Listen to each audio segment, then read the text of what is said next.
Bien, ahora dentro del tema de cálculo diferencial nos toca revisar el concepto de derivadas de orden superior. Y bueno, esto es un concepto muy sencillo, va a ser un video corto en el cual vamos a repasar qué significa el término de derivada de orden superior y vamos a hacer algunos ejemplos. Bien, en primer lugar, la notación de la derivada de orden superior, o sea, la forma en la cual se escribe. Cuando nosotros hablemos de derivada de orden superior, quiere decir que vamos a estar hablando de segunda derivada, tercera derivada, cuarta derivada, n derivada, ¿no? Y se escribe de esta forma. Derivada de n, o sea, es el orden que tiene, de y con respecto a x. En el numerador, el exponente se le pone a la d, para indicar que es segunda, tercera, cuarta, etcétera derivada. Y en el denominador, el número del orden se le pone a la x. De tal forma que yo voy a tener una función n de x, de la cual voy a obtener su derivada. Por ejemplo, hablando ya en forma numérica, si yo quiero obtener la segunda derivada de una función, la notación va a ser d al cuadrado y, que se lee segunda derivada de y con respecto a x, y en la x es donde se le va a colocar el exponente del orden de la derivada. Esto se lee como segunda derivada de y con respecto a x, y es lo mismo que yo ponga la función doblemente derivada, o sea, derivada dos veces. También voy a tener yo que esto va a ser lo mismo que la y que yo tenía con dos comitas, o con tres, o con cuatro, o como sea, ¿verdad? Que indica la cantidad de veces que voy a derivar la función de y. O sea que realmente este es un concepto bastante sencillo. Por ejemplo, tengo yo aquí una función como las que ya estábamos acostumbrados a manejar. En este caso es un polinomio, y es igual a 3x cúbica menos 2x cuadrada más 5x más 12. Y digamos que yo quiero obtener la segunda derivada de esta función, o sea, lo que yo quiero obtener es y con comita, o segunda derivada de y, que se escribe así, con respecto a x, así. Segunda derivada de y con respecto a x. Entonces obtenemos la primera derivada o y con comita. Pues es muy fácil, ¿verdad? 3 lo bajo el exponente, 3 por menos 3 es menos 9, x me queda x cuadrada porque sea 3 menos 1, menos derivada de 12x cuadrada. Bueno, pues el 2 lo bajo multiplicando al 12 sería 24, y la x me queda la 1 porque sería 2 menos 1. Más la derivada de 5y. Bueno, la derivada de x es 1, perdón, de 5x. La derivada de x es 1 por 5, 5.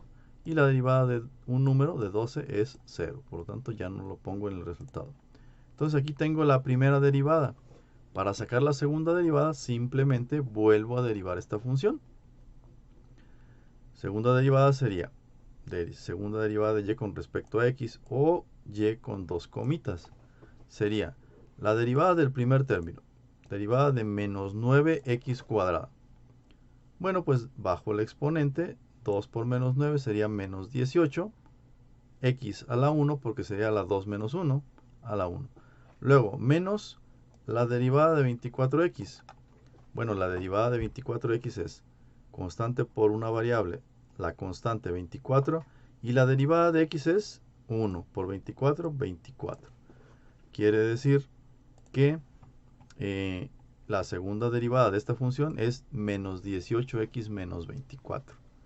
Bueno, como ustedes ven, el concepto y la forma de obtener una derivada de orden superior es muy sencilla, porque simplemente se deriva tantas veces como el orden de la derivada.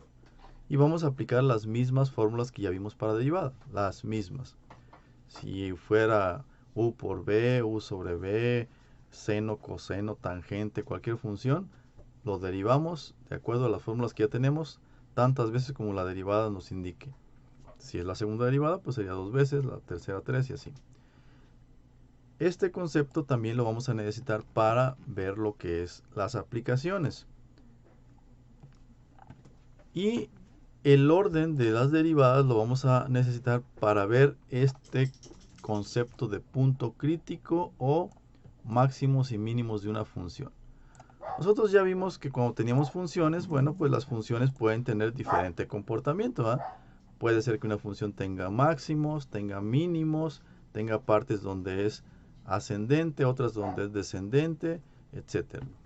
Pero obtener, en este caso, la segunda derivada nos va a dar información acerca de la función. Ya recordamos nosotros que cuando yo quiero obtener la derivada de una función, lo que realmente estoy obteniendo es la pendiente de esa función en ese punto. Estos puntos aquí de color azul significan, por ejemplo, que si yo quiero obtener la derivada en este punto, pues, perdón, la pendiente, pues será la línea tangente a ese punto. Por eso es que tengo yo aquí las líneas, estas azules, que indican que la derivada en este punto es la línea tangente ahí. Aquí, pues sería ahí, la línea tangente, la línea tangente. Si ustedes se fijan, la línea va cambiando de pendiente, es decir, pues va de acuerdo al recorrido de la función, va cambiando su pendiente. Pero ¿qué pasa cuando llego yo aquí al punto máximo de la función?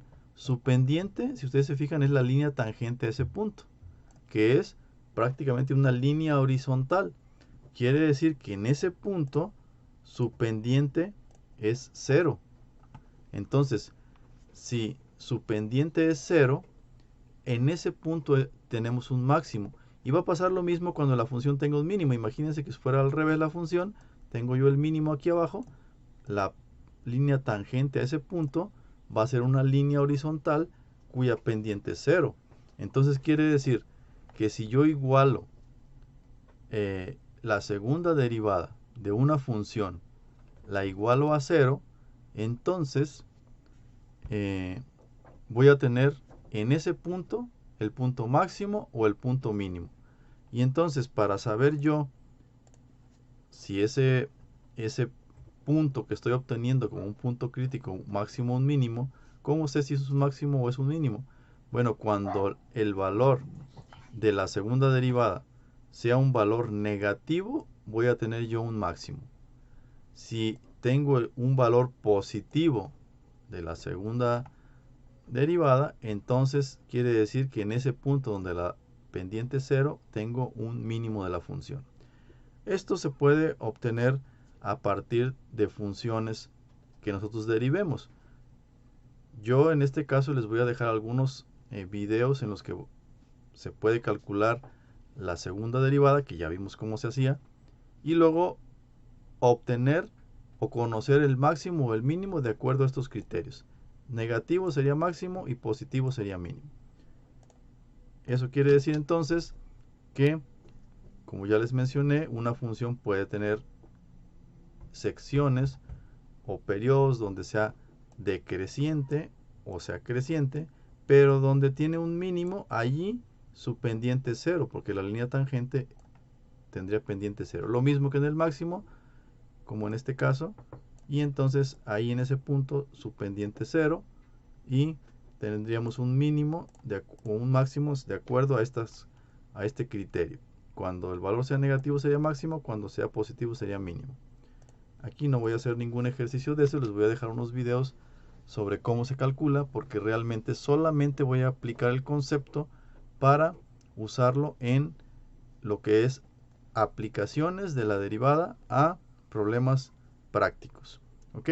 Entonces vamos a dejar el video de este concepto hasta aquí y vamos a ver el siguiente, que es el de aplicaciones de la derivada.